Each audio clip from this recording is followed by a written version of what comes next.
Good afternoon. Welcome to Reflections. My name is Patrick Tomlinson.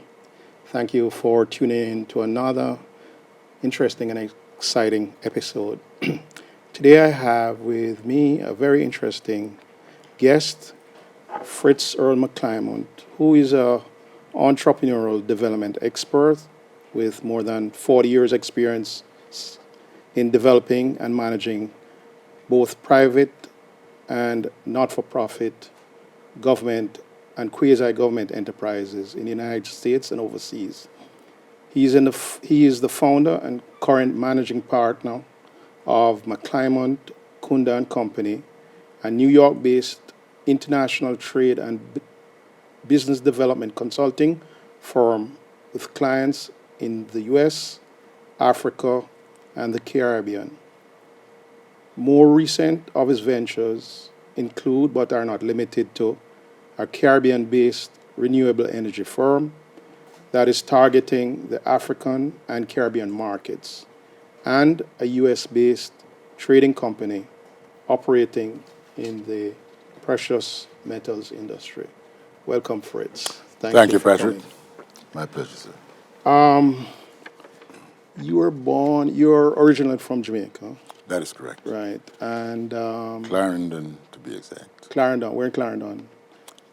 A little village in the Mocha Mountains called Mount Airy. Mount Airy.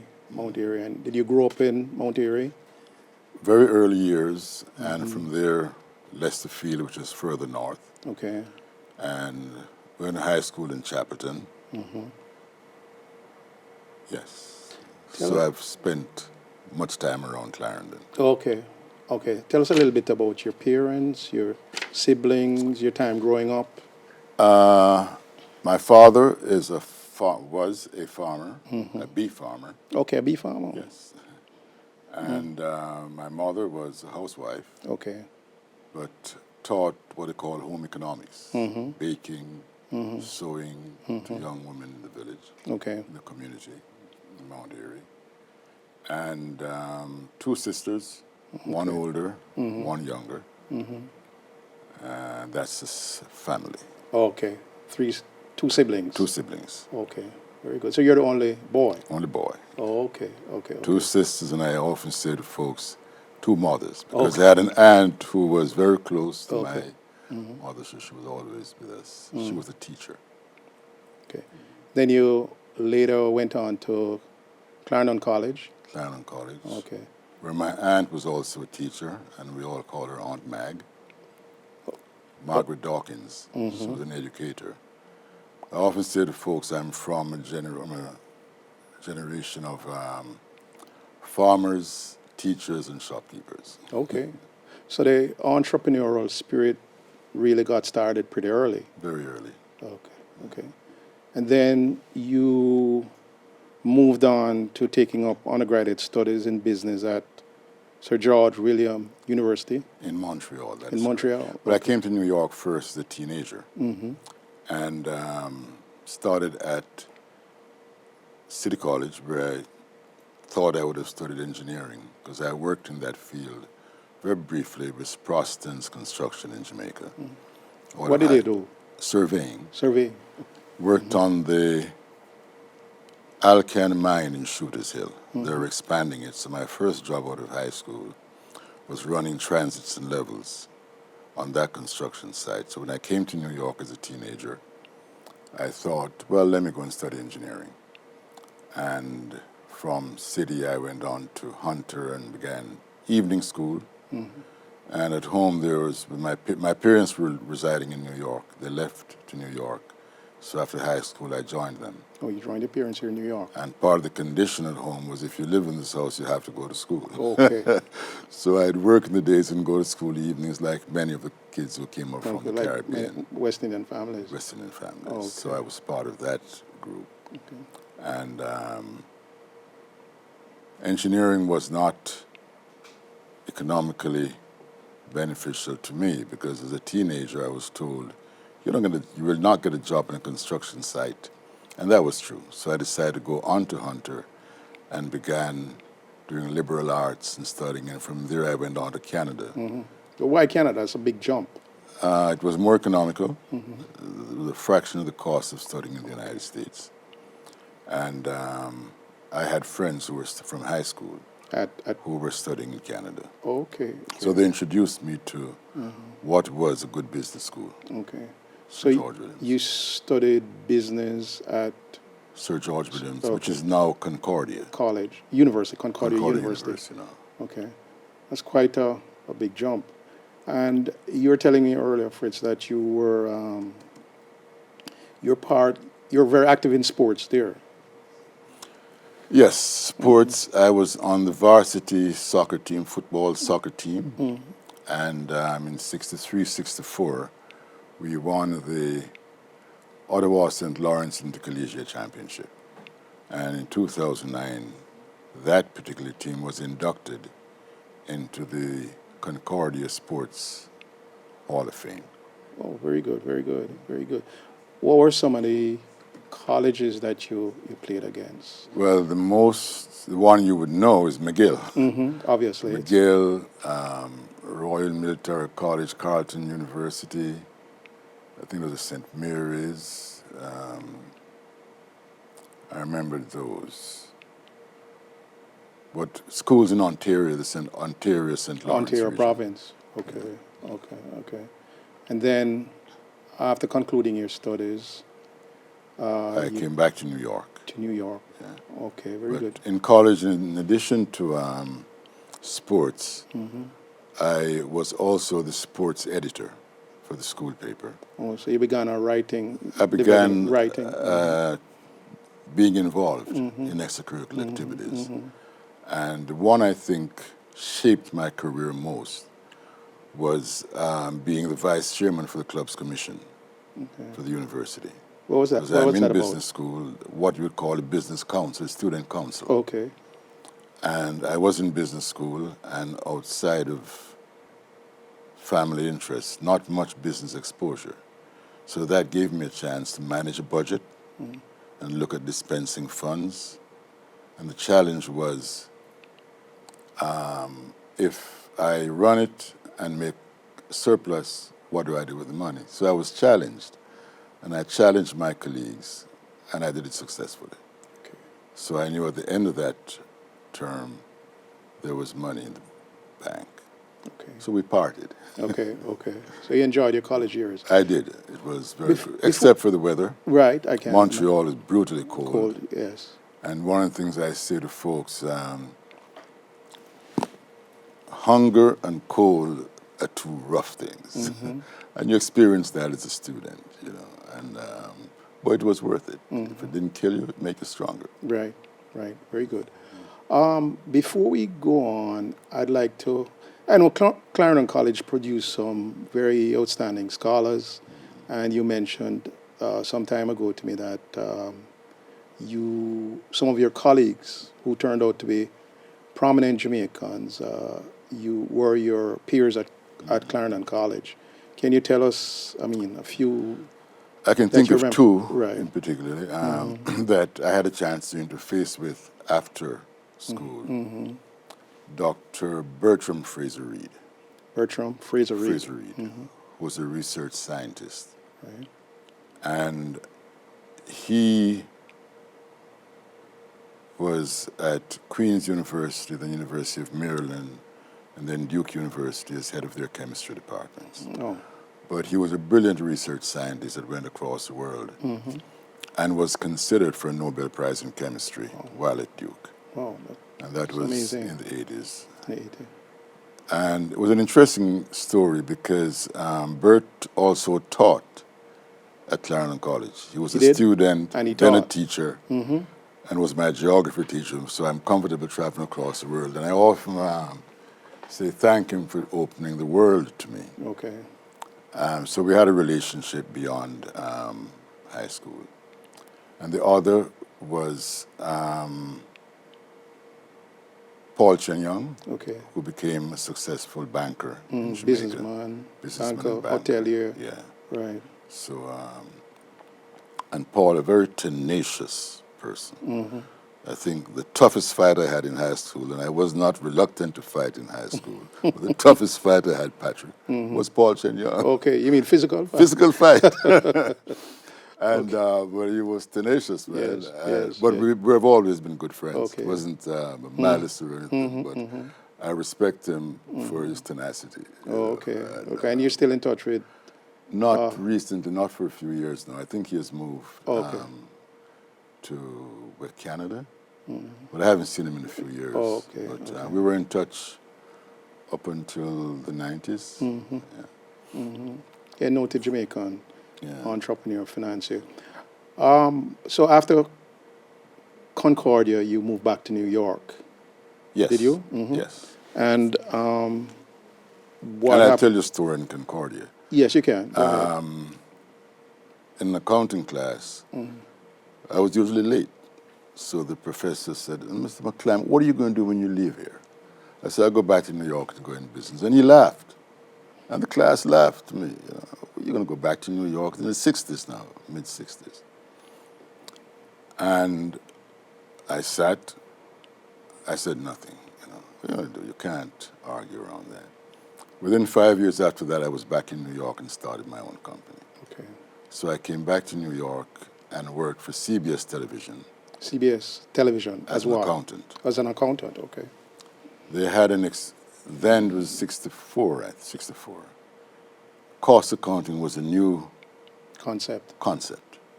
And they had an experimental unit. So I'm fresh out of college, go over there. So that's where I worked and learned a lot, about, because my job was to report to the directors and senior officers on the variances of what they budgeted. So if CBS budgeted the Ed Sullivan Show should spend $5 million and they spent $6 million, I had to dig into the records and explain in a report to management why. So it was a phenomenal experience. Okay. So media and television is not foreign to you then? No. Okay. And as a youngster, when I was going to school nights, I worked for Time Life magazine at Rockefeller Plaza in the mail room. So that gave me a chance to see the entire operation. You're walking from office to office delivering mail. So you learn. Okay. So I learned a lot about Time Life magazine Okay. from the mail room. Okay, so after leaving Time Life, I noticed you started a global chemical specialty manufacturing company. Tell us a little bit about this. Well, my first venture after I left CBS, I did a number of stints with what was then a war and poverty. So my first business was management That's consulting. under President Nixon. War and poverty? No, that was Johnson. Oh, Johnson, President Johnson, right. And in those days, as a consulting firm, we thought the emerging countries, Africa, the Caribbean, would hire us as consultants. So I started this small. Were you in business with somebody? Yes, Lee Hazelwood, a Guyanese who had studied at Howard University, and he was an economist. So we met at CBS, and he was in financial services, I was in accounting. So we teamed up and started a consulting firm. And the firm went on to do work for the U.S. government, AID internationally, and I left, he stayed on. He went on to do very well. Okay. But in the early days, I was able to work with the community organizations in the war and poverty as a finance officer. So, you had to manage budgets, and I had good training at CBS, so that helped. Okay. So today, Did you visit any other cities? Because I know the program, was it? Just New York City. I just worked in New York consulted, City area. right. Brooklyn, Harlem. Harlem was a good experience. That was the largest program, Harry Act, and we had to manage that budget, and gave me a good insight into Harlem, the Harlem business community, the cultural community, the social, and this was 1960s Harlem. Very interesting. Can you have a somewhat unique, not unique only unto yourself, but unique, yes, in terms of the issues at the time, you want to tell us a little bit about that in the 60s in Harlem? Some of your recollections. I think, and this is Martin Luther King's week. Yes, yesterday was actually celebrated as his day. I was actually working for Harry Act Okay, when he was shot. okay. And Harry, Harry U Act, Harlem Youth in Action was actually the name of the organization okay. called Harry U Act. Mm-hmm. And at the time, I remembered standing up at the window on 125th Street between St. Nicholas and 8th Avenue and watch youngsters emptying the stores, the supermarket, while the police stood there armed to the teeth. But they had directives from Mayor Lindsay, don't touch anybody. Mm-hmm. And I stood there, Patrick, and I said, you know, this is ugly. And a thought went through my mind, get a gun. Protect yourself. Because I was subletting an apartment on 96th Street in Central Park West. And a cousin of mine who happened to be a police officer, I called him. And he said, Fritz, don't do anything stupid. Go home and sleep. I'm looking for a war in New York City. He said, go home and sleep. I took his advice, you know. But that was Harlem in 1960, late 68. Yes.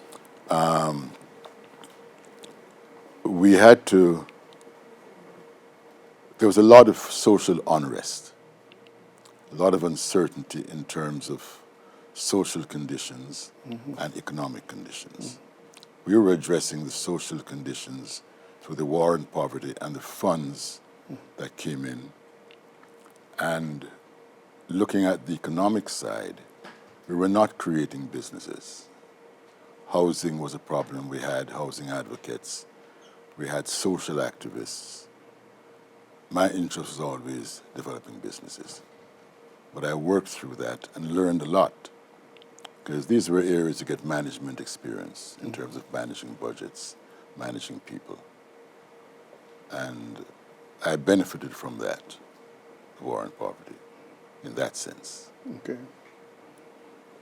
So after leaving that, what did you move into?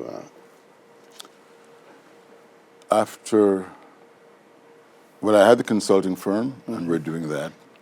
And there was something about a service industry management consulting that I wasn't sure of. So I met a client, I had a client that was doing something in the chemical industry. And it got my attention. So I put together a business venture to manufacture chemical specialties, floor finishes, detergents, insecticides, and was able to get assistance from a major corporation and financing from a Morgan Guarantee Trust. And that's how I got that company set up. So I went from consulting into chemical manufacturing. Okay. How was that? How was that experience? Fantastic. I enjoyed it because I developed a passion for manufacturing. You take water. I often say to people, I take water and powder and sell it to suspecting people. Because what you're doing, you take a 500-gallon tank, and half of it is water, the rest are chemicals. You mix it up, and you end up with a detergent. Or you're mixing surfactants and emulsions and coming up with a coating or a floor finish. I found it fascinating. And again, I'm not a chemist. I never studied chemistry.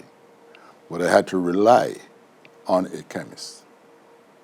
So I had to use my business experience and my business skills while relying on someone else. And that was a phenomenal learning experience for me in terms of how industry works. And I had good mentors. I was able to convince a chemical company. Well, let me back up. The bank said, I like your idea, but you're not a chemist. bring a chemist and we'll consider it. And they finally agreed to work with me, not with a chemist, but with a chemical company, because I was able to convince Olin Chemical to give me technical support in setting Establishing up the this company. business. And this was one of the first, if I'm not mistaken, corporate minority Relationships. partnerships, where you were like, I think what they call them now, mentors or... Which is what you specialize in now, in advising Yes, companies. yes. Okay. And that relationship and the financing earned me a front page in the Wall Street Journal. Yes, I see it here in your bio. And I maybe didn't like the story, but it was good. Did it provide an opening, an avenue for you for other interests that you had or other business opportunities that you Yes, yes. And it was out of that experience that I was able to start the National Minority Business Council. I'd be a co-founder of that. The National Minority Business Council, because Okay. a lot of my peers, a lot of young black men were going into business. Fortunately for me, I had a business education, a business degree, so I could navigate, and I had the experience. But someone would come to me and say, I went to the bank and they asked me for a balance sheet. What's that? I said, okay, take me to lunch and I'll show you what it is. So the word got around, if you take this guy to lunch, he'll show you what it is. And I enjoy that, because you're sharing knowledge and experience. And it got to a point where I said, you know what? And then a group of us began looking at how can we help others. And we started the National Minority Business Council. Okay. Okay. That was what year? 1972. 1972. But you also had the experience of going back to Jamaica, being asked to come back to Jamaica by the Jamaican government. That was in 1977. Okay. After what happened with the chemical company, there was a crisis, the oil crisis in the mid-70s, 75, 73, 75, 74. yeah. And I remember the bank saying to me, the bank officer, and it was a frank conversation, he said to me, you have done everything you can to save the company, and they're dropping from Maine to Miami. Chemical companies are dropping. So be prepared to close shop. So I had to do that. Okay. And that was the first traumatic business experience I had, having to close a company that was successful.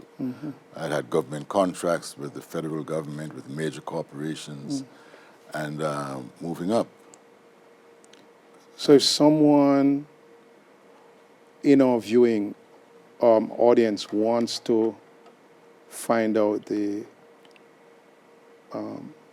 avenues, the weaknesses, the strengths that impact on a business, that is where you can lend your skills and your expertise. Yes. And which is what you have been doing. And that's what we've done through the not-for-profit organization. Okay. And I also do, and on a personal level, I consult with businesses Okay. at the startup or reorganizing or expanding. Is there any particular difference that you are able to observe between threats or barriers in those days on the part of entrepreneurs and entrepreneurs today?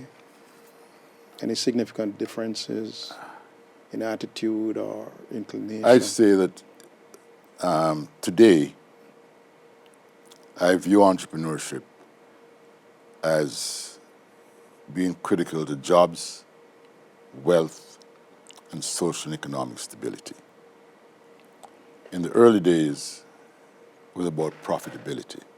Can you run a business successfully, make a profit, grow your sales? We weren't concerned about growing staff, but then grow your sales, grow your territory, grow your region, build your business in that manner. I think today, I feel that creating jobs, whether it's here in the United States, Africa, or the Caribbean, the areas I work, I think our responsibility as entrepreneurs today to create jobs and create wealth. The Indians talk about 7 generations, but creating wealth for a number of generations. We need to look at that seriously and structure our business accordingly. Okay. Passing from one generation. One generation to the other. So currently you are principally focused in consulting and lending your expertise to... Not really. I do a little bit of that, but my primary activities right now, trading and developing businesses. I'm developing an agricultural project in Africa and doing precious metals, which is also trading. Oh, interesting. Precious metals in... Gold, silver, platinum, iridium, different strategic... Oh, interesting. Metals. And this is on the continent of Africa? And South America. And South America. Very good, very good. And how long ago was this started? I've been consulting in the mining and metals industry for a number of years, and I started this particular firm, Global Diverse Resources, about 3 years ago, along with a partner who I met back in the early 70s when I started the National Minority Business Council. Oh, so relationships do come in. I believe in relationship capital. I'm a strong believer in the value of relationship capital. And in my head sometimes, I tend to say that I will match relationship capital to financial capital in terms of development. Okay. And one day I hope I have the time to do a study on that. Okay, interesting. So, Fritz, you have a tremendous amount of oversight, experience, insight, and just a wide vision of business, and particularly minority business in New York and in the United States and Africa. So if anybody wants to, you're still available for consulting? Because yes, I'm sure. Yes, I am. So at the end of the program, we will put up your contact, and I'm sure there are a lot of the viewers out there who are more than interested and eager to get in touch with you. I think you have a phenomenal amount of experience and quite a lot to offer our young people. I want to thank you for coming in. And in the second segment, which I hope we'll be able to do, you can tell us a little bit more of your experience. Be glad to do it, Patrick, and it's a pleasure to reflect and share with you. Thank you. Thank you so much, Fritz, for coming. And ladies and gentlemen, once again, thank you for tuning in. This is Patrick Tomlinson for Reflections. Stay tuned for another interesting and exciting episode.